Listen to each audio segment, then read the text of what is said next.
Hari ini di daerah rumah saya ada perayaan Asyura dari kaum Syiah.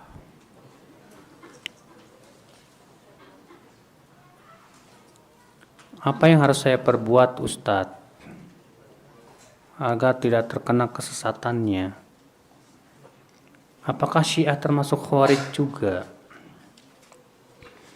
Saya katakan, Pak, ingkarilah sesuai dengan kemampuan. Kalau antum bisa mampu menyampaikan kepada para ahli agama, kepada MUI dan yang lainnya, bagus. Nah, apakah Syiah termasuk Khawarij? Saya katakan iya. Karena di mana-mana Syiah selalu menjadi sebab terjadinya pemberontakan kepada pemimpin yang sah. Di Yaman, Houthi, siapa? Syiah. Maka dari itu, ya bisa dikatakan demikian. Mereka juga menghalalkan darah Ahlussunnah, tapi tidak semua Syiah ya. Itu Syiah yang disebut oleh para ulama Syiah Itsna Asy'ariyah yang disebut dengan Syiah Rafidhah. Ana mau bertanya pelihar nadar. Ada seorang akhwat yang sedang melakukan ta'aruf dan ingin melanjutkan ke nadhar, bukan nadar. Dan melanjutkan ke nadhar. Tapi di sini ana tidak memiliki mahram karena orang tua ana beda pulau. Bagaimana solusinya ya Ustadz? Bisa melewati Macomblang. Ya. Atau misalnya nadhar tapi tidak berdua-duaan dengan si ikhwan tersebut, ditemani yang lain. Yang jelas dia tidak berdua-duaan. Iya. Nah itu. Kalau memang tidak punya mahram. Bagaimana dengan mencari ilmu di keputrian? Baik itu yang ada di kampus maupun sekolah-sekolah. Apa sih maksudnya di keputrian tuh? Bagaimana dengan mencari ilmu di keputrian? Baik itu yang ada di kampus maupun sekolah-sekolah. Maksudnya apa?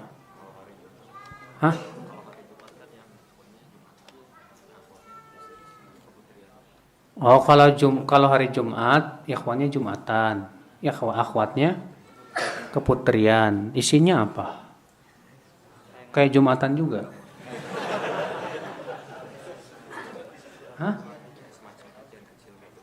Semacam kajian. Tergantung siapa yang ngajarnya. Kalau yang ngajarnya memang benar, kuat ilmunya, lurus akidah dan manhajnya, bagus, nggak masalah. Tapi kalau yang ngajarnya bukan ahlinya, cuma kakak kelas aja, yang dia juga bukan ahli dalam agama, nggak perlu kita ikuti. Ya, kita ini harus belajar sama ahlinya, Mas, bukan sama orang yang sebatas istilahnya cuma kakak kelas yang nggak bisa bahasa Arab, nggak bisa apa-apa ilmu agama. Ya, musibah. Mengapa ada sebagian orang mengatakan hadis ahad tidak bisa diamalkan? Asalnya dari Mu'tazilah. Jadi menurut mereka, Pak, hadis ahad itu hadis yang diriwayatkan oleh satu orang atau lebih. Nah, seperti ini hanya menghasilkan dugaan kuat.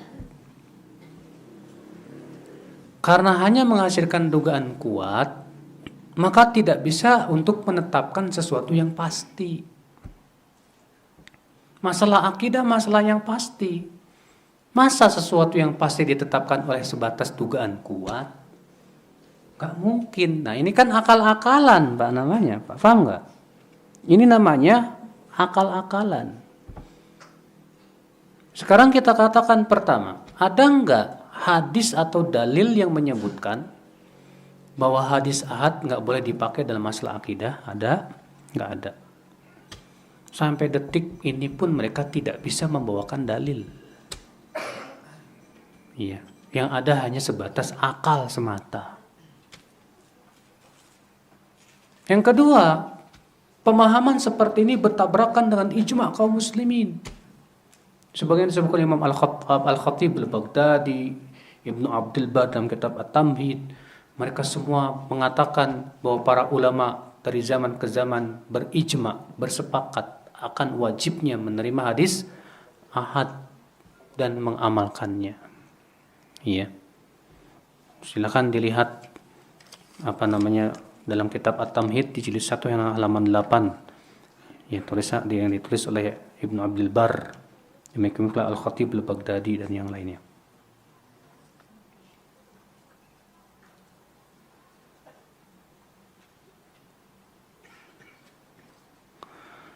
Kalau mengucapkan begini, Allahumma salli wa sallim ala nabiyina Muhammad, boleh nggak? Boleh, nggak apa-apa. Dalilnya mana? Inna Allah malaikatahu yusalluna ala nabi. Ya ayyuhalladzina amanu sallu alaihi wa sallimu taslima. Sallu wa sallimu. Berarti Allahumma salli wa sallim. Nggak apa-apa. Iya. Itu yang paling pendek.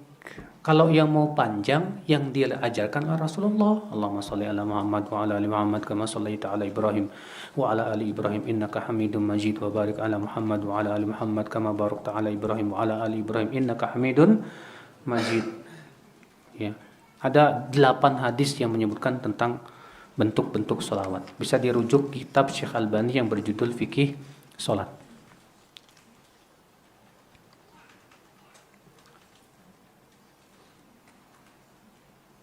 Tulisannya berdekatan banget ya, susah. Pusing Pak bacanya Pak. Merendahkan hati kepada Allah dan bagaimana hati tidak merasa dengki, Ustadz. Apakah benar belajar sirah ulama makin rendah? Jazakallahu khairan. Merendahkan hati kepada Allah. Bagaimana merendahkan hati kepada Allah? Itu dengan cara tunduk dan patuh dengan semua perintah-perintah Allah dan membenarkan semua yang Allah beritakan tanpa kita menolak dengan akal-akal kita.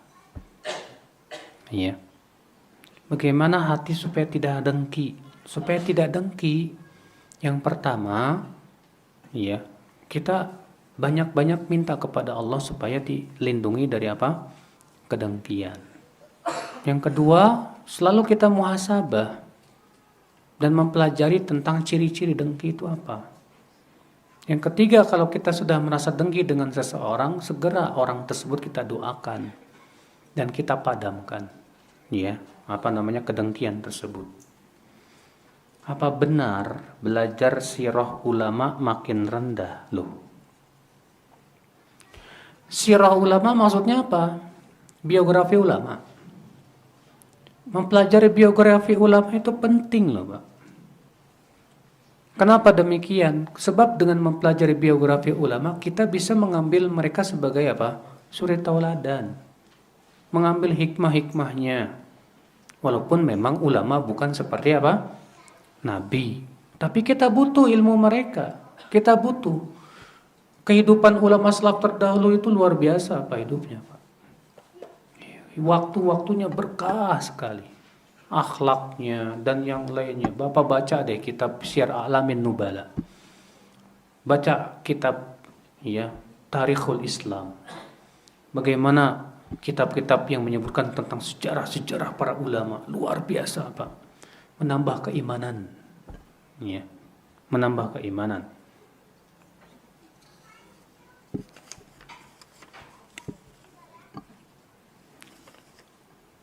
Ustadz, hari ini di daerah saya udah ya.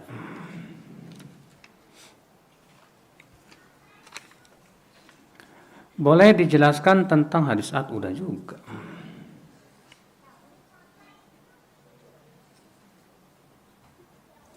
Taruh udah.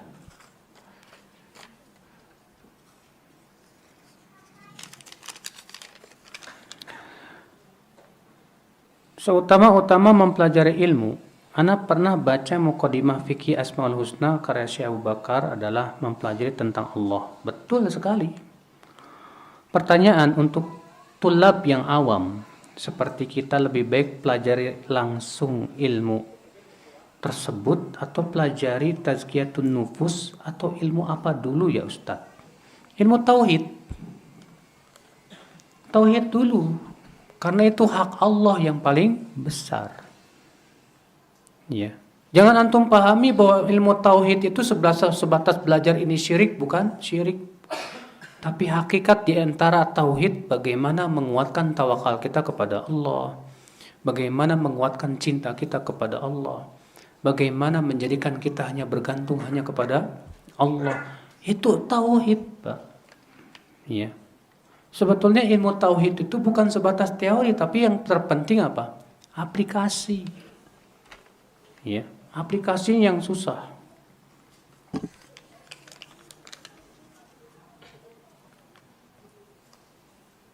Apakah orang yang sholatnya badannya apa sih? Tulisannya kecil banget ya. Apakah orang yang sholatnya badannya sambil goyang-goyang? Ya, seperti orang yang zikir kemudian badannya goyang-goyang ke kiri ke kanan begini. Apakah yang badannya goyang-goyang itu saat sholat? Sholatnya sah apa enggak? Enggak sah. Karena dia gerak-gerak di luar gerakan sholat. Ya. Dan para ulama sepakat bahwa banyak bergerak dalam sholat membatalkan sholat. Maka kalau ada orang sholat sambil gini-gini, ya, ya, apa ini? Jelas bid'ah dan itu juga membatalkan sholat. Ya, tidak dibenarkan sholat seperti ini, tidak sesuai dengan contoh Rasulullah Sallallahu Alaihi Wasallam. Apa sih faedah membaca ayat kursi setelah sholat fardu? Ya. Ketahuilah saudara-saudaraku sekalian, pertama yang harus kita pahami, mengetahui faedah dan hikmah dari suatu bacaan dan itu tidak wajib. Kewajiban kita adalah setiap kita dapat dalil segera kita amalkan. Yang kedua, Rasulullah menyebutkan tentang apa sih keutamaan membaca ayat kursi setelah sholat fardu. Yaitu siapa yang membaca ayat kursi setelah sholat fardu tidak ada yang menghalangi dia untuk masuk surga kecuali kematian. Iya. Berarti orang yang selalu baca ayat kursi setelah sholat fardu itu Masya Allah pahalanya besar sekali di sisi Allah Subhanahu wa Ta'ala. Iya.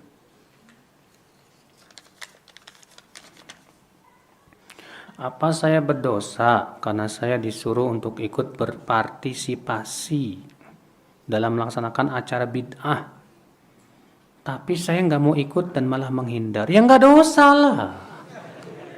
Kalau memang antum yakin itu bid'ah, tidak ada dalilnya, jelas juga para ulama menyatakan akan kebid'ahannya, harus antum tinggalkan. Nggak boleh berpartisipasi. Ya. Tapi gara-gara saya tidak mau ikut membantu acara tersebut, saya seperti dijauhi oleh mereka. Ya biarin dosa mereka. Sabar aja. Ya. Antum datang ke mereka bawa buah-buahan juga senyum lagi. Bener kok. Ya. Datang ke mereka ngasih duit, nih hadiah dari saya. Senyum lagi insya Allah.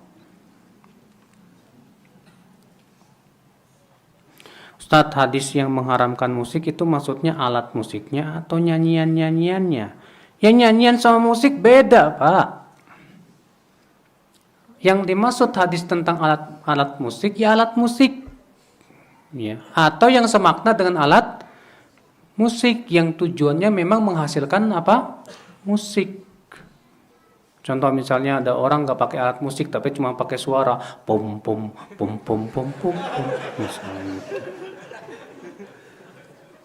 Sama ini dengan musik, haram, nggak boleh. Walaupun cuma suara, tapi masalahnya dia satu hukum dengan apa? Musik, nggak boleh. Ya. Adapun nyanyian terjadi ikhtilaf para ulama. Apakah nyanyian boleh atau tidak? Kebanyakan mayoritas ulama mengatakan nggak boleh. Abu Hanifah mengatakan haram, Imam Malik mengatakan makruh, Imam Ahmad mengatakan makruh.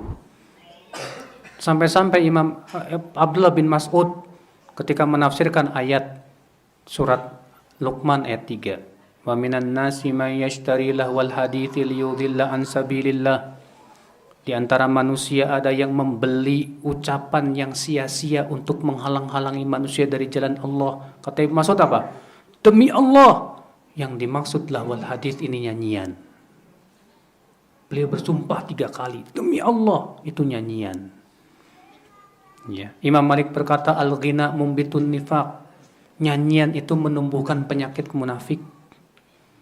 Ibnu Qayyim berkata al-ghina ruqyatuz zina. Nyanyian itu jampi-jampi menuju zina. Maka dari itu Pak, selayaknya seorang penuntut ilmu jangan sampai terpaut hatinya dengan nyanyian. Jangan. Rasulullah SAW dalam riwayat Bukhari dan Muslim Pak, dalam riwayat Bukhari dalam sahihnya, pernah sedang berjalan dengan sahabatnya. Rupanya terdengarlah ada laki-laki yang sedang bernyanyi. Apa kata Rasulullah? Khudhu, tangkap dia, fa innahu syaitan, karena dia setan. Laki-laki yang nyanyi disebut oleh Rasulullah apa? Setan.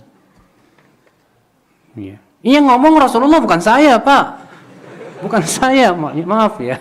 Nanti antum jangan nyebarin Ustaz Batul bilang penyanyi setan, bukan? Ya. Ya, yang bilang Rasulullah dalam Sahih Bukhari. Apa kata Rasulullah setelah itu? La'an yumla'a batnu ahadikum sadidan. Lebih baik perut seseorang dipenuhi dengan nanah daripada dipenuhi oleh nyanyian. Ya. Makanya ya akhi, kata Ibnu Qayyim apa? Tidak akan bertemu dalam hati seorang hamba dua cinta Al-Quran dan cinta nyanyian. Jangan sampai antum seorang lelaki nyanyi kayak cewek. Yalah, aduh, bencong. Ya. Di zaman Rasul ketika pernikahan yang nyanyi anak kecil apa anak dewasa? Anak kecil, Pak. Enggak ada sahabat ayo kita bikin klub nasyid, konser. Mana ada di zaman sahabat, zaman Rasul SAW. Enggak layak. Ada enggak Pak penyanyi dihadiri oleh para ulama? Enggak ada Pak. Allah mengatakan apa? Wasyu'ara'u yattabi'uhumul ghawun, dalam surat Asy-Syu'ara tuh.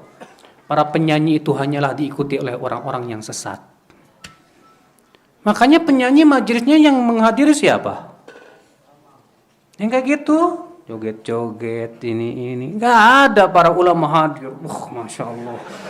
Enggak ada, Pak. Secara fitrah kita pun juga kalau ada ulama duduk di majelis nyanyian, enggak layak. Fitrah kita, Pak. Adalah Pak, apa sih susahnya ninggalin nyanyian demi untuk mengasyikkan Quran di hati kita? Mana yang lebih antum pilih? Antum lebih asyik nyanyi atau lebih asyik baca Quran?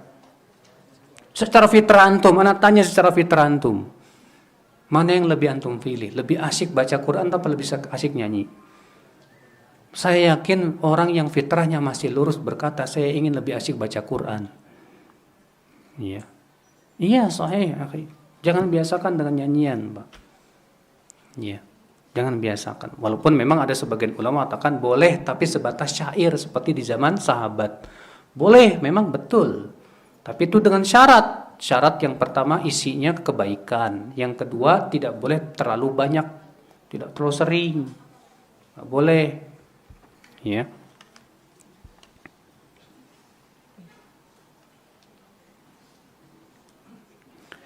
Sebatas mana orang Islam mendoakan orang kafir di saat mereka masih hidup? Doakan dapat hidayah. Itu yang terpenting. Ada seorang Yahudi pura-pura bersin di sisi Rasulullah. Haji. Maksudnya Yahudi ini pengen dapat doa Rasulullah, yarhamukallah. Tapi Rasulullah berkata apa? Yahdikallah. Semoga Allah memberikan kamu hidayah. Jadi kalau ada orang kafir haji tapi ucapin alhamdulillah, ada biasa, bisa jadi ada kan? Ya, haji alhamdulillah. Langsung antum jawab yahdikallah. Begitu. Ya, semoga Allah memberikan kamu apa? Hidayah. Ya.